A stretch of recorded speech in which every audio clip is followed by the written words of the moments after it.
अस्सलाम वालेकुम फ्रेंड्स, कैसे हैं आप सब। उम्मीद करती हूँ आप सब ठीक ठाक हो। जैसे कि आप जानते हो, सीमा हैदर हमेशा ये आन बान शान समझती है कि मैं उत्तर प्रदेश स्टेट में आई हूँ भारत में और योगी जी के शरण में आई हूँ। आज उसी उत्तर प्रदेश में यूपी में बाढ़ का कहर हो रहा है और 3 लाख लोग बाढ़ की चपेट में हैं। पर ये महाशय, ये औरत उफ भी नहीं बोल रही है। अपने गाने बनाने में, वीडियो बनाने में मशहूर है। क्यों भाई एपी सिंह ने इसको स्क्रिप्ट बनाकर देना छोड़ दिया? पहलगाम अटक के वक्त भी उसने कुछ नहीं बोला। पाकिस्तान और हिंदुस्तान के बीच में वॉर हुई, उसके वक्त भी कुछ नहीं बोला। अब यूपी स्टेट बाढ़ की चपेट में आ गया है। 4 दिन से लगातार ये सब चल रहा है पर उफ तक नहीं बोल रही है और डेली बन ठन के ठुमके लगा रही है और वीडियो बना रही है, पर उसको कुछ भी एहसास नहीं है कि एक सहानुभूति दे पब्लिक को या अपना शोक प्रकट करे। और शायद एपी सिंह भी इसको स्क्रिप्ट लिख कर देना भूल गया है। तो देख लिया आपने सीमा हैदर का यूपी स्टेट के लिए प्यार, नकली प्यार। अभी तो आप लोग सनातनी लोग समझ जाइए। चलिए दिखाती हूँ मैं आप लोग को क्या हो रहा है यूपी स्टेट में। उत्तर प्रदेश में बाढ़ का कहर देखने को मिल रहा है। 23 जिले बाढ़ से प्रभावित हैं। 3 लाख लोग बाढ़ की चपेट में हैं। लेकिन बाढ़ का सितम है कि कम होने का नाम नहीं ले रहा।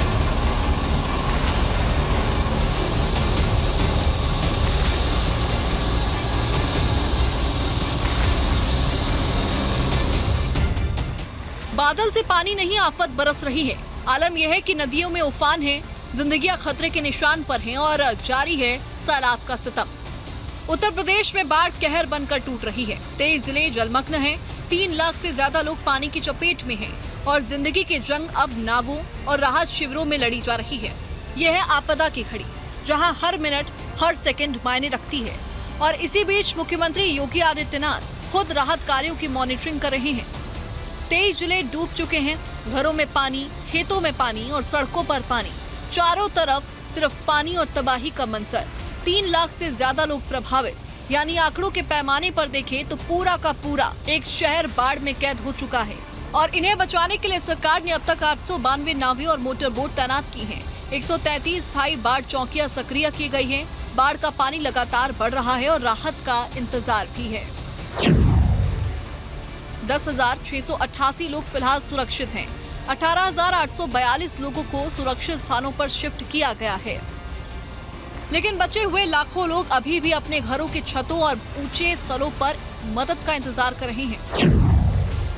खाने के 9,470 पैकेट बांटे गए। 70,000 राहत किट बांटी गई। प्रशासन हर बाढ़ पीड़ितों तक मदद पहुंचाने की कोशिश कर रही है ताकि सभी तक मदद पहुंच सके। सूबे के मुखिया योगी आदित्यनाथ खुद राहत बचाव कार्यों पर नजर बनाए हुए हैं। प्रशासन कोशिश कर रही है, लेकिन एक सच ये भी है कि कई गांव अब भी संपर्क से कटे हुए हैं। बाढ़ की जद में सिर्फ इंसान ही नहीं बल्कि जानवर भी हैं।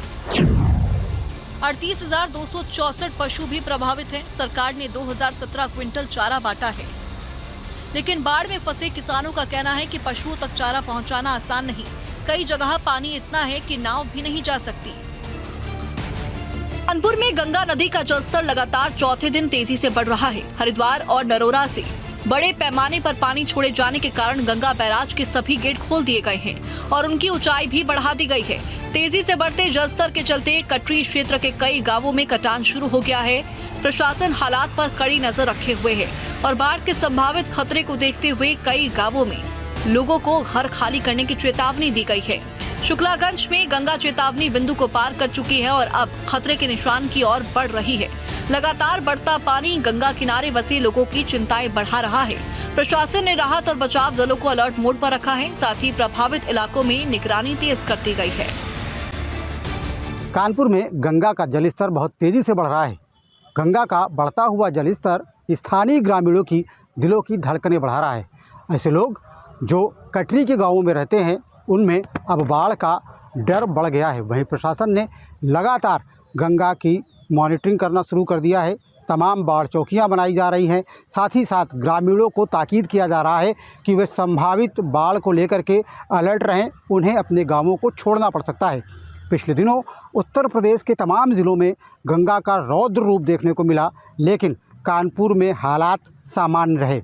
लेकिन अब जिस तरीके से मैदानी और पहाड़ी इलाकों में बारिश के बाद हरिद्वार और नरौरा से बड़े पैमाने पर पानी छोड़ा जा रहा है। ऐसे में कानपुर और कानपुर से सटे तमाम ज़िलों में बाढ़ की आशंका बढ़ गई है, बाढ़ की संभावना बढ़ गई है। वहीं कानपुर में प्रशासन अलर्ट पर है, तमाम ग्रामीणों को अलर्ट किया गया है। ऐसे गांव जहां पर पानी जल्दी दाखिल होता है वहां पर प्रशासन की टीमें पहुंच रही हैं, ग्रामीणों को समझा रही हैं और कह रही हैं कि वो संभावित बाढ़ को लेकर के तैयार रहें। अगर पानी गाँवों में दाखिल होता है तो उन्हें अपने आवासों को छोड़ना पड़ेगा, अपने मवेशियों को लेकर के अस्थायी कैंपों में जाना पड़ेगा। ऐसे में ग्रामीण डरे हैं, सहमे हैं। वहीं दूसरी तरफ गंगा का जलस्तर लगातार बढ़ता जा रहा है। पिछले 4 दिनों से लगातार गंगा के पानी में बढ़ोतरी देखने को मिल रही है।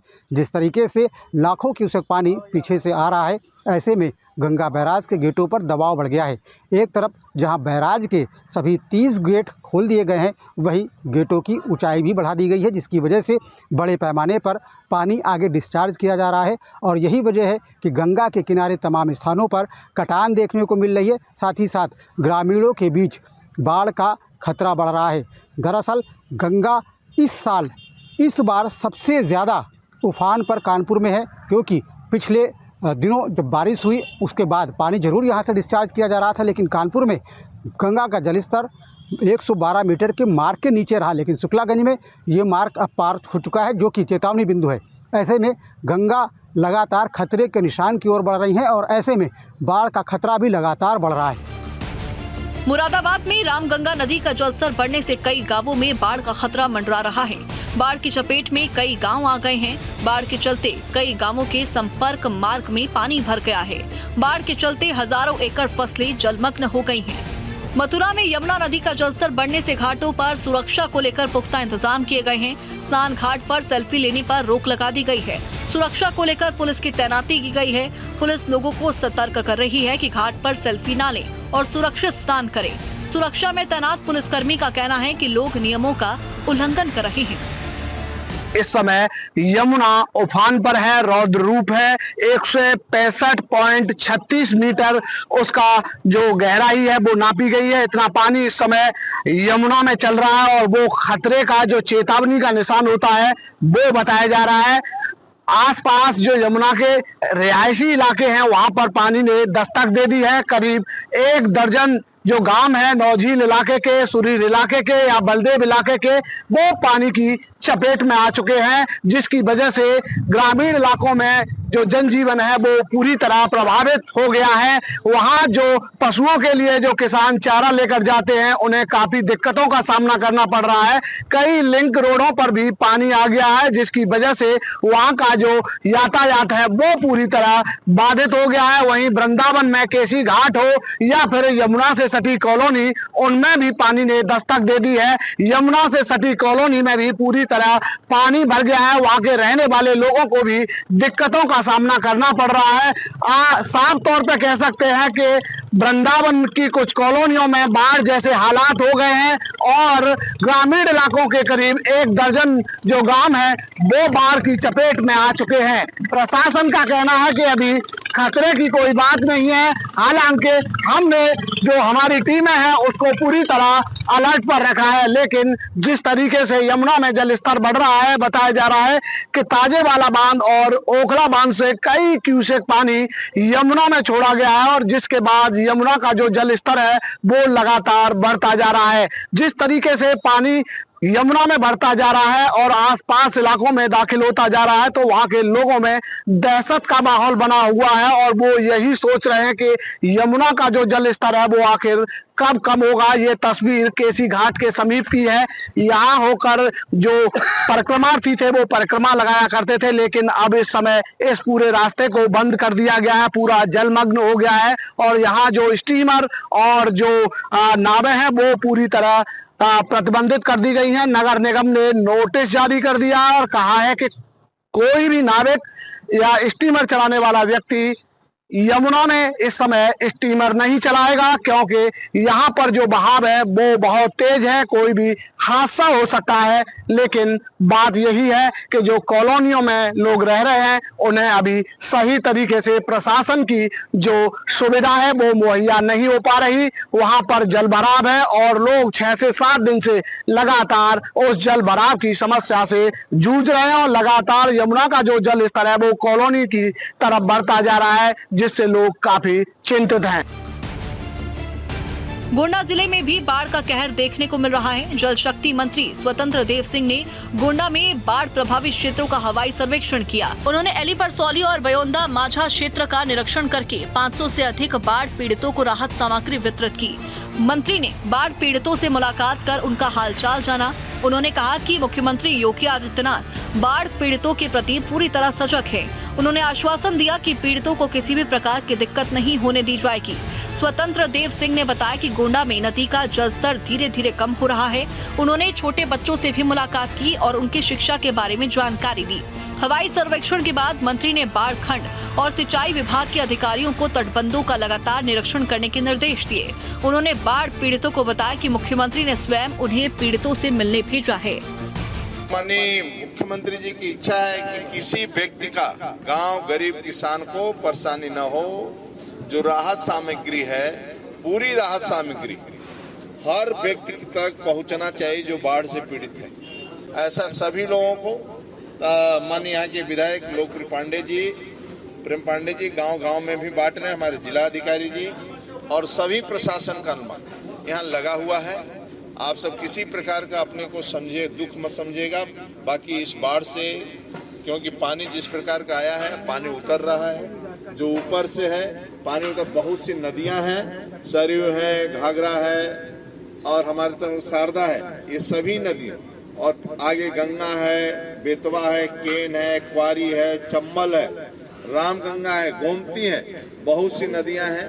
जब बाहर पानी आता है तो बाढ़ का स्वरूप ले लेता है। जब मध्य प्रदेश, राजस्थान, नेपाल और उत्तराखंड में बारिश होती है तो बाढ़ आ जाता है। तो वो सब समस्या से निपटने के लिए प्रशासन के सभी लोग सड़क पर हैं। उत्तर प्रदेश में बाढ़ की आपदा सिर्फ पानी का सैलाब नहीं, सिस्टम के लिए इम्तिहान है। 23 जिलों के लाखों लोग, हजारों मवेशी, बच्चों से लेकर बुजुर्ग तक सब इस इंतजार में हैं कि सरकार की मदद समय पर पहुंचे और पूरी पहुंचे और सही हाथों में पहुंचे। मुख्यमंत्री योगी आदित्यनाथ की मॉनिटरिंग और अधिकारियों की बैठकों से उम्मीद है इस वक्त जरूरत है तेज एक्शन, सही दिशा और बिना देरी के राहत की, क्योंकि बाढ़ का पानी इंतजार नहीं करता।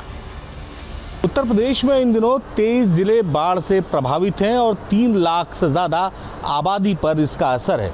कानपुर, प्रयागराज, बनारस, गाजीपुर और इसके साथ ही सरयू के बेल्ट के कई ऐसे इलाके हैं, गोंडा, बहराइच, जो बाढ़ से प्रभावित हैं। इस स्थिति को देखते हुए मुख्यमंत्री योगी आदित्यनाथ ने अधिकारियों के साथ बैठक करके निर्देश दिया था कि राहत बचाव कार्य में किसी तरह की कोई लापरवाही बरती न जाए। मुख्यमंत्री के निर्देश के बाद इन इलाकों में बाढ़ चौकियां स्थापित कर दी गई हैं। शेल्टर होम बनाए गए हैं। जो लोग बाढ़ प्रभावित इलाकों में रह रहे हैं उनको रेस्क्यू करके शेल्टर होम में लाया जा रहा है। शेल्टर होम में आने वाले लोगों के लिए खाने पीने की व्यवस्था की जा रही, उनके रहने की व्यवस्था की जा रही।